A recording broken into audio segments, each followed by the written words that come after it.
Edit this out. Bleep my words. I'm sorry for cursing. Hello. Everyone is just giving melanin. Them boys is freaky. Boys is freakily. I wanna make things right. Before you work in my life. It was cool. Yeah. Nice. Felt like a conversation with you, man. In this game that I feel, and fraudulence, to be very honest, where you have to keep up a certain image in order to get where you have to get, and then once you get. So, what's the last song you saved in your music library? The last song I saved? The last song I saved was actually because I saw a meme on Instagram that was like, I know the real Blackpink, and it was Pink's old song, and then so it's referring to, I guess, the girl group Blackpink, but like everybody's saying like I knew what the real Blackpink was, and it's just yeah. That was the last song I saved. To be honest, the last song that's on my playlist, I don't even know what it is, if I'm gonna be honest with you. But I'll tell you what it says. It's by Fireboy. Okay. What's the last one that you know you intentionally? Oh, that I intentionally saved? Ruin, Usher. So actually, the last song I just saved is Can't Say by Lowercase, but I just met him. So, yeah, there's that. But then, beyond that, what was the last song I saved? Was Risk by Currency and by You Boss K9. So I like a lot of rap, to be honest. Anything produced with Currency on the beat, like I like Alchemist, Madlib, like anything that is very old school sourced and kind of chopped up and switched up to be more up to speed to today's music. I love that kind of rap. So Freddie Gibbs, like I'll just stop right. Okay, Burning Blue by Mariah the Scientist. Okay. It's very new, but yeah, that's a new song. Mine is actually Luke James, IOU. Yeah, I was kind of in my bag a little bit. I was actually listening to my SoundCloud playlist.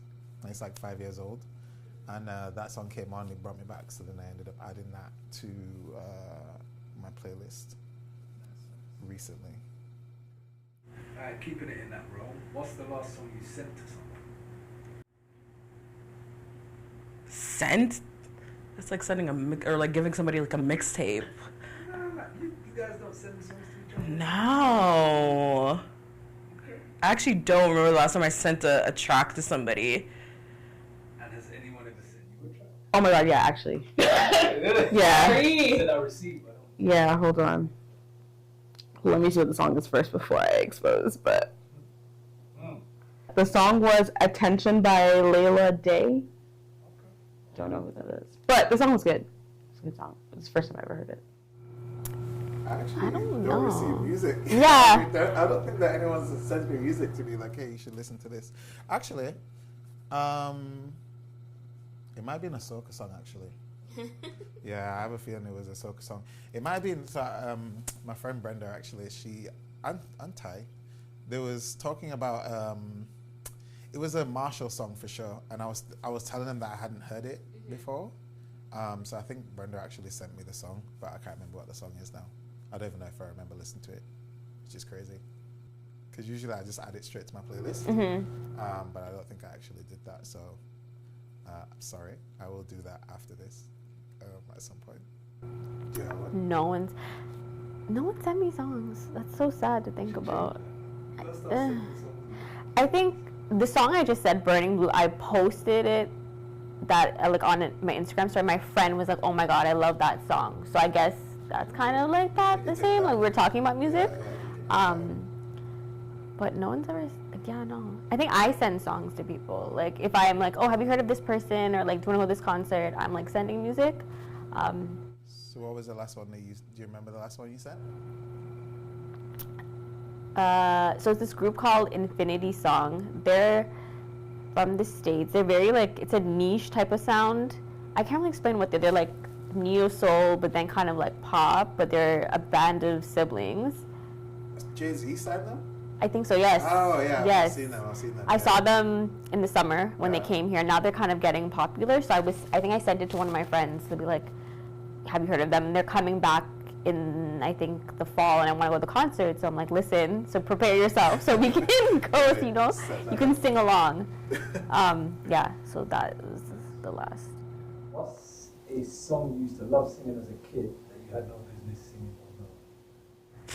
Like, is that like every song? Like, I was born in '95, so I feel like that time was like growing up. My brother's like 12 years older than me, so I feel like a lot of the music I was listening to was I was not supposed to be listening to. So I vividly remember, like, I was at my cousin's house and obviously my neck, my back, and I remember, I don't think it was me, but my little cousin, like, literally opened the door and, like, started singing, like, my neck, my back. So I guess that would be the easiest one to think of.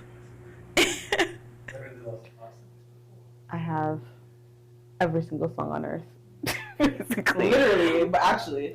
I had no business singing those songs. Every song, like, every song. I don't even want to expose myself. I don't know why, but this song stuck with me through my childhood. And it might surprise some, but like, do you remember Britney Spears' "Born to Make You Happy"? Oh yeah. When I think back about that song now, yo, that song was crazy because she was probably like 15 or something crazy at that point.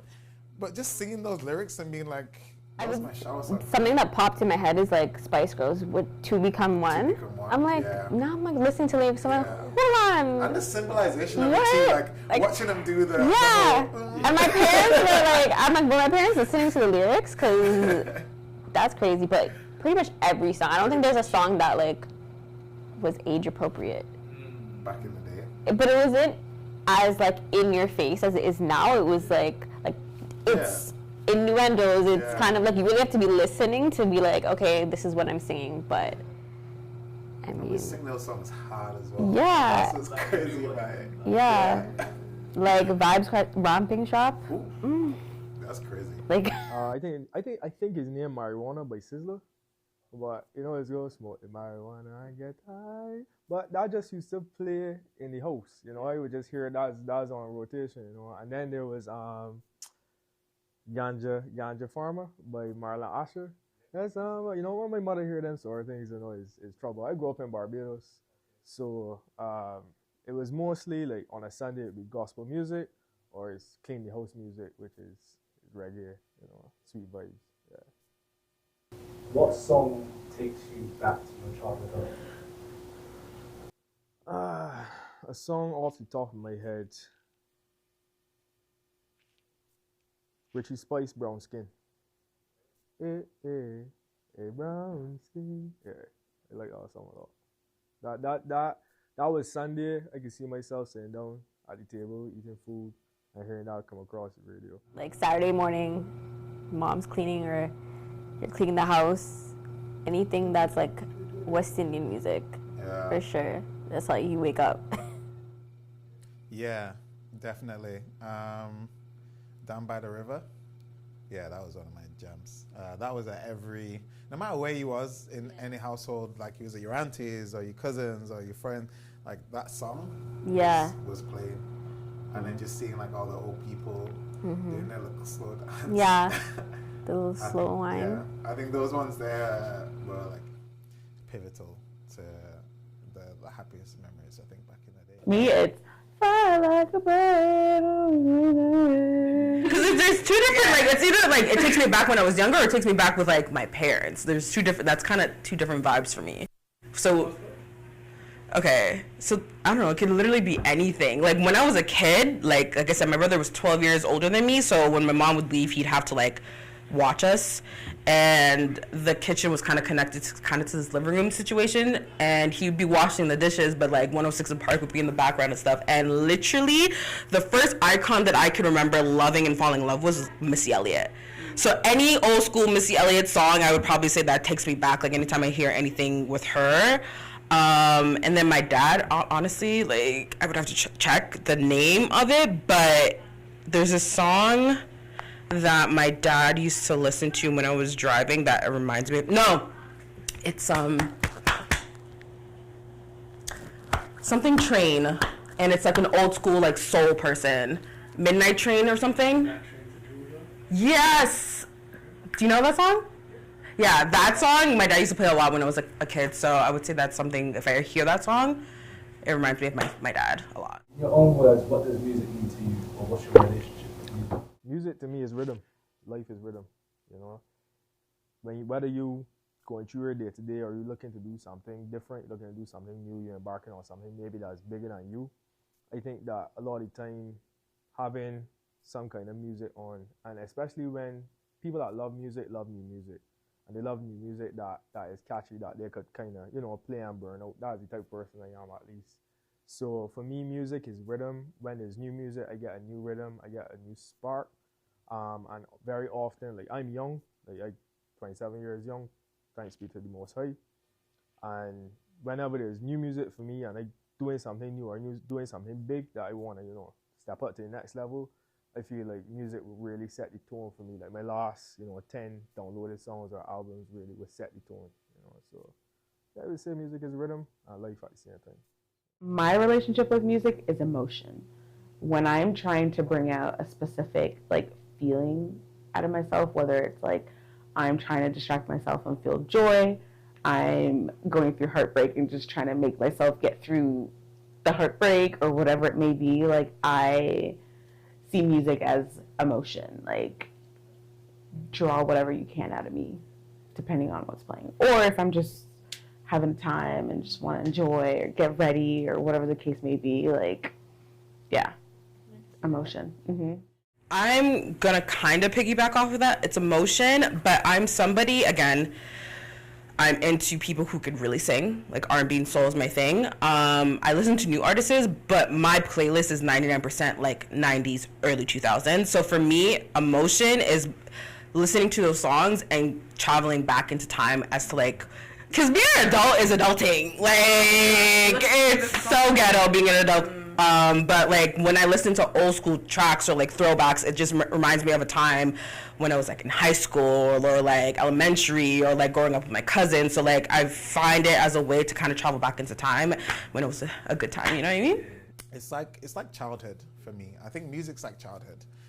It just reminds me, especially the R&B soul music. It just reminds me of my upbringing, seeing all these vinyl records in our house, and he had the Techniques vinyl player. So for me, it's nostalgic, I think. I would say the same, memories. My uncle was a DJ and my dad used to help him. So I remember going to the house and he'd always have parties. So they'd be setting up and prepping with the vinyls, and you think of family barbecues Bears Hammond, Sanchez, Garnet Silk, those kind of people. And I think too with my dad, he showed me different types of music. My dad is still hardcore Tupac. I remember listening when I would be driving with him in the car. I'm I don't think I'm supposed to be listening to this, but he showed me different genres of music. It wasn't there's only one type of music you can listen in the household. Being West Indian, yes, there's reggae, there's soca, there's R&B, there's dance hall, there's gospel too. On Saturday mornings you're cleaning. So I think it's memories. Certain songs remind me of certain events in time or pastimes. If I hear a Sean Paul song, I go straight to a basement jam in high school. Which Sean Paul song you talking about? Get Busy. Another song that we shouldn't have been listening to. What would you say the soundtrack to your college or uni years was? I don't know. A lot of I don't know. I actually don't know. What I said was soca. I feel we listened to a lot of soca out of high school. We were in the Fete. We were some Machel, some Kes, some what is her name? Destra? Destra. All of that. That was our vibe. That was our bread and butter. Yeah. We were coming to Toronto. Probably soca. I can't specifically say a song, but definitely we used to listen to 2015, 2014, soca, 2013, around that time. That was dancehall, soca. That was our vibe. Yeah. It's a Future song. That's all I could tell you. Future for me, because I went to school in Florida. I did. My undergrad was in Florida, so I was in Tampa, and it was a lot of fun, I would say, but it was mostly Drake, Future, that sort of stuff. I would say what a time to be alive. because I had just started uni, and yeah, this is the one that I really remember. They had like songs like Jersey and Scholarships and Big Rings, and yeah, that was Drake and Future. Yeah, mad. What's the artist you recently discovered? So I'm really bad at this. Yeah, like Because, top of my head, I can't. I will see artists and have every intention of trying to listen to them and actually go through their catalog, and I never get around to it because I always end up going back to the same music that I listened to before. However, the last person that I looked at who I intend to listen to is actually, his name is J Don. So he's an artist that Usher signed recently. Well, I say recently, it might have been a while ago, but he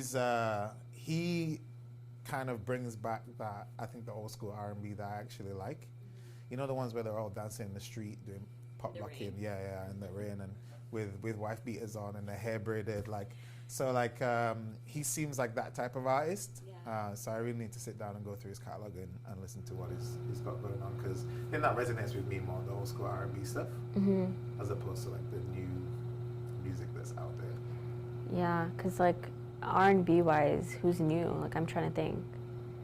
Like Leon Thomas he's new, but he's not that new. I think he's like made a name for himself. Yes, you did say that. I mentioned that, when we were speaking before. I think Odell's kind of like, he's a really good artist as well. Yeah. But outside of those couple of few.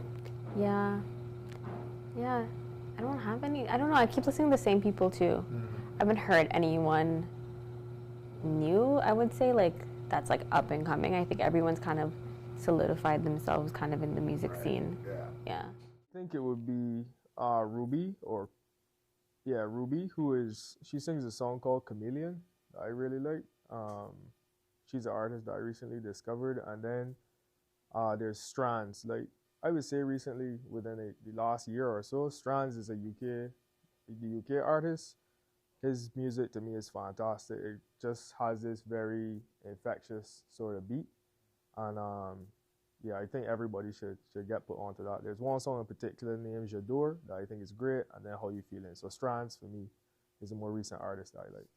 Strands. Mutt is probably like my soundtrack right now. Like that is like my favorite song, and he's such a good vocalist. Like I would say that was probably the newest artist that I've discovered.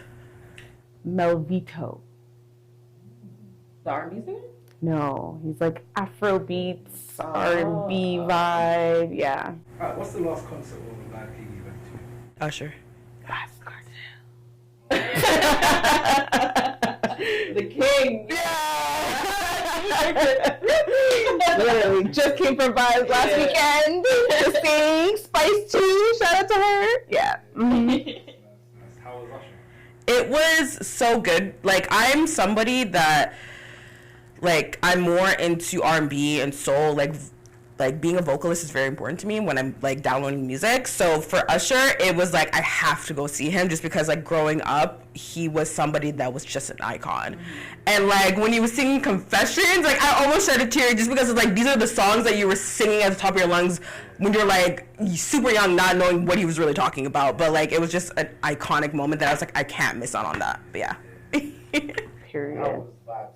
Iconic too. Vibe was unreal. We started off salty because what we thought our experience was going to be, it didn't start off that way. But as the night went on and Vibes came on and Spice was there, we had a time. We had such a good time. Vibes was 10 out of 10. He was cut short, unfortunately. But we had a really good time. Love Vibes, 10 out of 10. Spice is a performer. Mick Jenkins. That was actually my first like proper like North American concert, I would say, that was just like focused on one artist. And I like Mick Jenkins from back in 2013, like 2014, like Trees and Truth. Then you had the Waters, and you had the Healing Component. I think Mick Jenkins' concert was fantastic. The energy was very live. I think they had a lot of different people in there as well. Like it was very diverse, but it was at the Axis, I think, here in Toronto, downtown, and last year of February. It was incredible. I left there and I couldn't even hear myself speak. Like my voice was gone. It was one of those moments for me that I actually got to meet an artist Shout out to Pt.3 for taking me to actually meet him after. I was kind of starstruck. I kind of like, but I would say like Mick Jenkins' music too helped me through a lot of hard times. Like he's a very real and down to earth rapper. He ain't gonna rap about gold chains and foreign cars. He would rap about things that you could relate to, and a lot of the time helped me through some tough times. So big up Mick Jenkins for sure. Sinead Harnett. That's the last one. Yeah. I really like her, I love her. I love her. When is she here?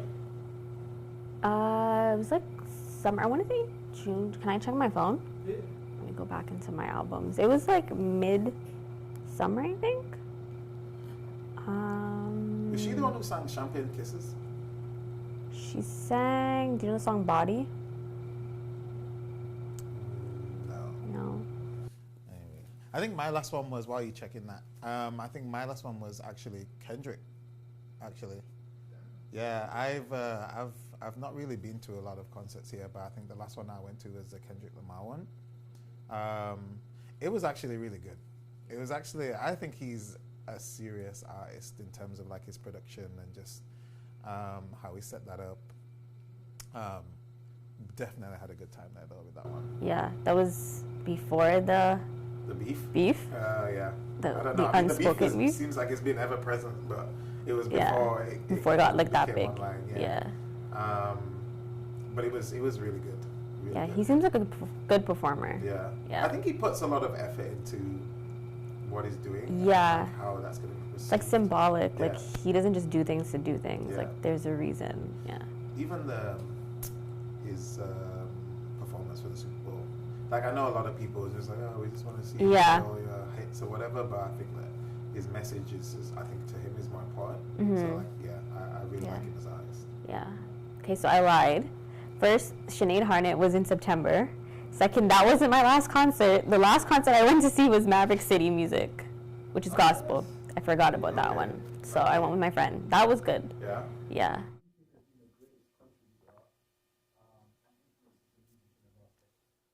In the last decade, I'm going to give Vybz Kartel his flowers now, because I believe Vybz story, they're gonna make a film about Vybz eventually, and it's going to be like monumental. I think, I don't know, about the whole case, like he's a free man now, but Vybz Kartel has, through his music, has gone to every single genre he's gone around, and not necessarily genre, but every like type of music. He's saying about gal, he's saying about making money, he's saying about being focused, he's saying, got a song named Thank You Jah. He has a lot of different, features and artists that he has brought along with him. You know what I mean? I have really given them a platform to go to the next level.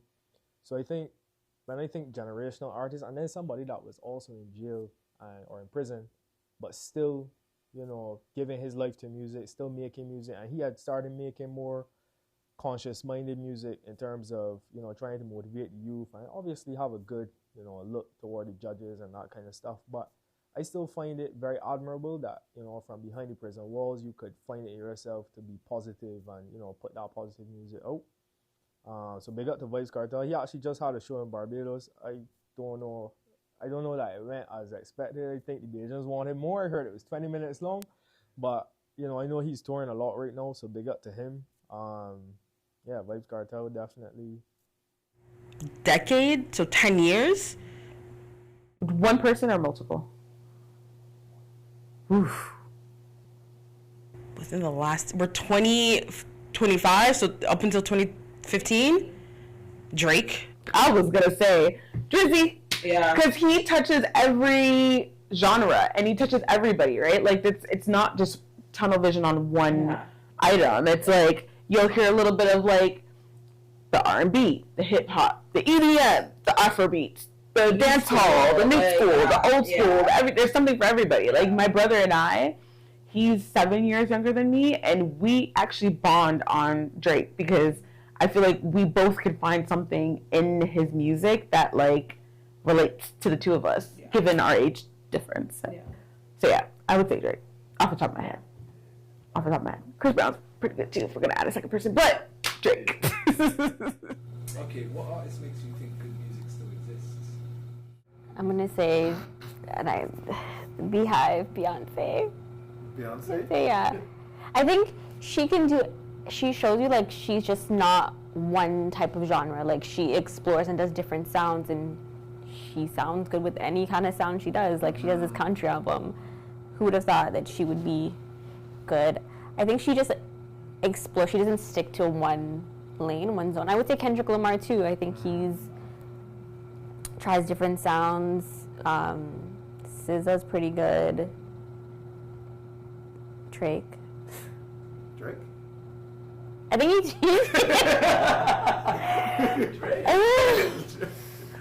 he tries different sounds. Like he's experimental.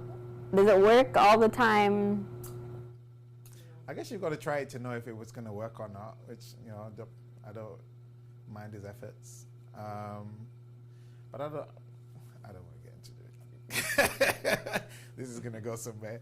But the ones that you mentioned, I agree with. I think you've got to dare to explore, because music obviously changes. Like what people are listening to, what people like, obviously changes over time. So I feel like it's good that artists are exploring all those different areas. I do think though, like, I think for Beyonce fans, it doesn't matter what she puts out. I feel like their fans are gonna like it regardless, just because they like really like go hard for her. But I also think the majority of the stuff that she does is good. I haven't listened to the country album though, I'm not gonna lie. Yeah, there's some good songs. Yeah. I mean, I think if someone else did it, I don't think. They would have got type of recognition. Yeah. I really can't think of somebody like off the top of my head at the minute that I'm like, you restore. Yeah, there isn't someone I'm like, oh my god, like without you, like I would be lost. Yeah. I think, yeah. And it's weird now because I feel like everything that I see is the artists that I used to listen to back in the day making like little comebacks, right? Like Usher doing his little, what's his tour that he's doing? What's it called? Yeah, like it's. Okay, I thought of someone. He's problematic, but Chris Brown, Residuals. That was the last song I was like, you know what? Yeah, he's still like. He kind of gave me that feel of like, yeah, you're bringing it back, kind of thing. Okay. Yeah. I can go with you on that. Yeah. I can agree with you on Chris Brown. I think that. Huh? It's a dope song. Yeah. Yeah, I love that song. But just even like he releases a lot of music, so you really have to sift through his stuff. Like I don't understand this whole 30 song, 40 album song, but like but there are gems in between those. Yeah. But yeah, like the things that he does release, I'd agree. Yeah. Yeah. I think he's kind of someone that comes up to mind where I was like, yeah, that amazing. Yeah. I really like Naomi Sharon's music. I think she's gonna be one of those timeless artists, and I like Cleo Soul as well. But I think Naomi Sharon is just, she got like this way of, music is good. Listen to music, people. I can't tell you. I could only show you. Like, you gotta go and see it. Like, you gotta listen to her music for real. It's very good. Same for Cleo Soul, and there's some others in there. There's like MF Doom and Sade. Somebody put together like a mashup of them. That is one of my favorite things that ever happened musically. Like, I have listened to that probably like, there's maybe 1 million views on there. I'm 100, like for real, 100,000. You know what I mean? Like, even going through work and stuff. Like, early in my career, I was an accountant. And so I would just be going over spreadsheets and stuff to put that in my ears. That would get me from 8 o'clock to 5 o'clock, and beyond. So, they got to Sade and they got to MF Doom and whoever put them together. I don't know if it happened like formally or anything. I think it was more of a casual vibe, but I really enjoyed that personally. You know what? I don't know, because I feel like music, and I'm gonna sound like an old head, but I feel like music has changed a lot, and I feel like music is not what it used to be before. There's good music now, don't get me wrong, but it doesn't hit the same way as it did before. I could say again, vocalists, like it's for me, it's like as long as you can sing, I could probably get with it. Especially when you sample a song that was like a throwback, like I'm probably gonna 9 times out of 10 like it. So music hasn't changed. So music hasn't changed, and then when it's like a new school artist and they sample an old school song, I tend to like it. So like honestly, new school.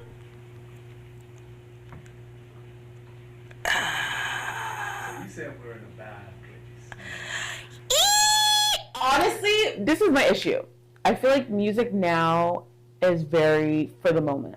We'll get a poppin' track for summer and then we'll move on. We'll never hear it again. Whereas before, like, there are songs from like the 90s, early 2000s, 80s that I listen to now that still slap that I cannot say will feel the same now. However, everybody who's like younger now, I feel like they will have nostalgia to the music that is out now. That's crazy to me.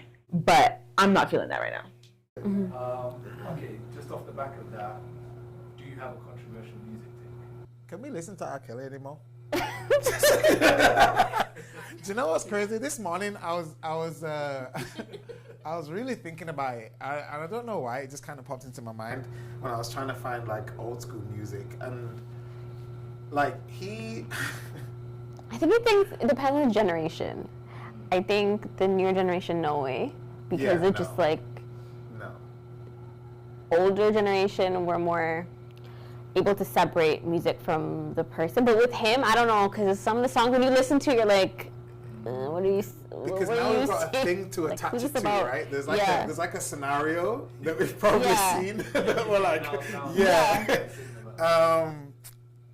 but there are some songs, and this is what I was thinking. This was my morning thought. But like, there are some songs that are you just uncontrollably kind of start to kind of like move your body to, and I think that's super controversial, but at the same time, like I try not to listen to his music for sure, but there are some where I'm like, if I was to hear it, You're not gonna turn it off. I'll be like, can I tap a toe or something so no one can see, but like I'm not intentionally going out to listen to him.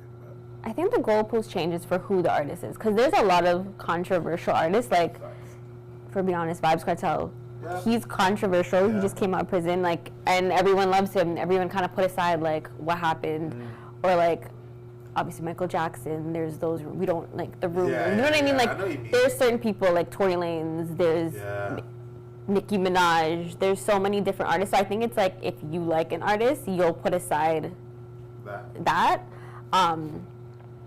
But yeah, I think we do little bit need to gatekeep though. Like genres a little bit. I feel like we're just like letting so much people in that. Not really doing it. I don't know. Yeah. Yeah. All right. One, I can't take soca for a whole day. I like soca. I respect soca.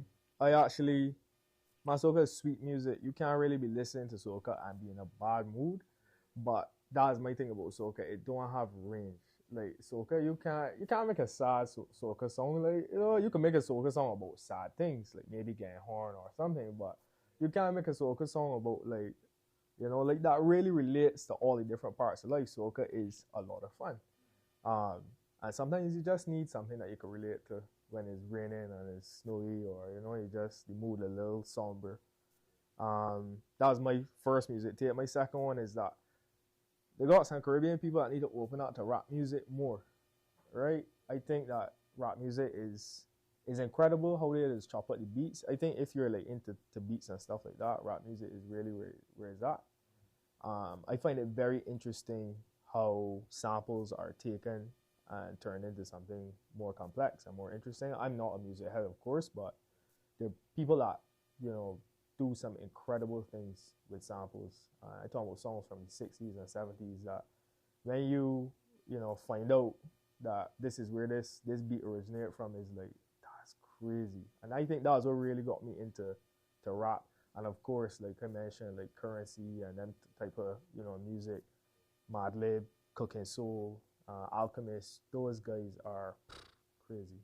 Listen, I get it. Somebody's canceled. They did something really bad. But if the song was in my phone before they did something bad, listen, I would play a little R. Kelly, a little what's his name, Toronto's favorite, Tory Lanez. I'm sorry. If it plays on my phone and it's a good track, I'm not skipping the track. Like, you know that step in the name of love. That, like, from a kid, I said that's gonna be a song that's gonna be played at my wedding. Like, everybody knows how to two-step to that song, and for me, like, obviously R. Kelly, you know. But it's just like, it's such an iconic. They make iconic songs that it's just like, how can I not listen to it if it plays on my phone? You know what I mean? So I'm somebody that's like, you did something bad. I understand that, but I already downloaded it on my phone and I'm not deleting it. So. Mine would be R&B is not as like Yearning, soulful as it used to be, and I don't feel R&B anymore. It doesn't feel what it used to feel. Like I don't listen to it and just like indulge in it the same way. It's good music, but it's not the same. It's not the same. Yeah. Or maybe I'm not listening to the right people. You're not listening to the right people, but it's still, regardless, you are right. Yeah, you're right. You're right. It doesn't. Off the back of that, do you think you can separate the artist from the art? Yes. Yes. What is it? R. Kelly, and what's his real name? Robert? Robert did all those crimes. R. Kelly made them good tracks. For me, I can separate. It depends on the artist and the art.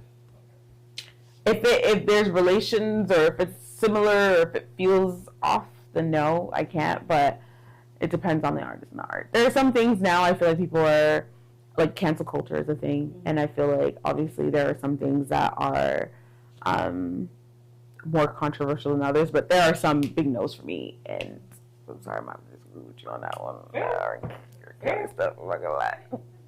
No, and fair, but I think when I think of Hotel, for example, I'm like, what are we talking about? Do you know what I mean? There are certain songs that I'm like Loving Number by like a what are we talking about here? Right?